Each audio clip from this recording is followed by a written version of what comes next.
Hello.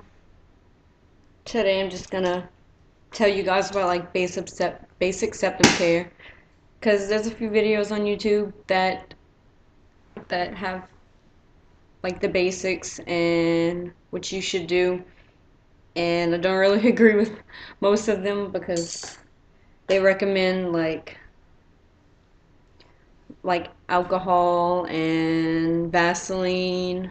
Those are big no-nos. They'll dry out your piercing and it will hurt badly, and it increases your chances for infection and whatnot. But just want to go over a few things before I start the actual maintenance. Don't do it yourself. I mean, if you have a piercing needle and you're experienced, or whoever, like your friend or someone you know is experienced and has a piercing needle, by all means do it, but don't use a safety pin or the actual jewelry to pierce your nose, because that is bad and it increases chances for infection. Because sure, you may boil it and douse it in alcohol, it's still very risky. And if you use like a sewing needle, um I hear shards of metal, like, because loose metal will get into your, like, when you pierce it, it'll get into the hole, and infection and just pain, like shards of metal in your nose. It's horrible. But just gonna say my method of my healing method and how to keep it clean. But I I recommend don't do it on your own. Go to a professional. Go to a shop, because when you go, most likely they'll tell you how to maintain it and they'll give you a paper, and it's just better that way because you have a professional. It's like you, like, when if you do it yourself, you're risking it being crooked or just messing it up. Like, they'll get it in the right spot, it won't be crooked, they'll tell you how to take care of it, and that'd be that. But just to keep it like the just keeping it clean, you're you're better off using like dial soap, like any antibacterial soap, but this is what I use. Either this or the bar soap is the best because it's unscented and it's just plain antibacterial soap. And just like use like really hot water and Q-tips or cotton balls. And after you clean it, just make sure you dry it with like a cotton ball, or like if you don't have that, just ball up some toilet paper and put it in your nose. That's what I do. Um, and when you do clean it and you have crusties, like make sure your hands are clean before you ever touch your piercing. And you may have to scrape that off a little bit because you don't want to wet it. Like, get it soft and then like have it in the hole, because that hurts really bad. You just want to make sure it's all off, like soften it up and kind of like take it off with your nail and just clean it out and wash your hands again.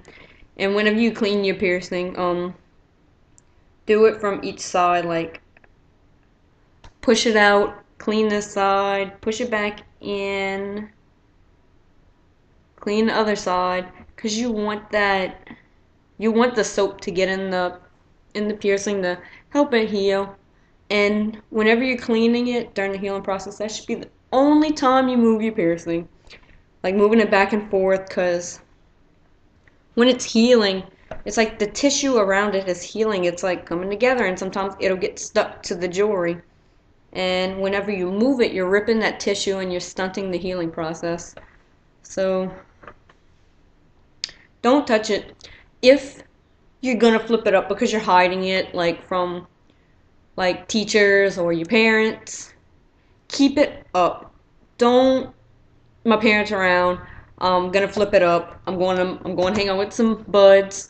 Um, I'm gonna flip it down because I want to be cool or whatever. If you're hiding it for any reason, if you have to hide it, I don't suggest getting it unless it's like for a job. But I mean, if you have to hide it from your parents, you shouldn't be don't get it in the first place. That's just a bad idea. Wait till you move out the house.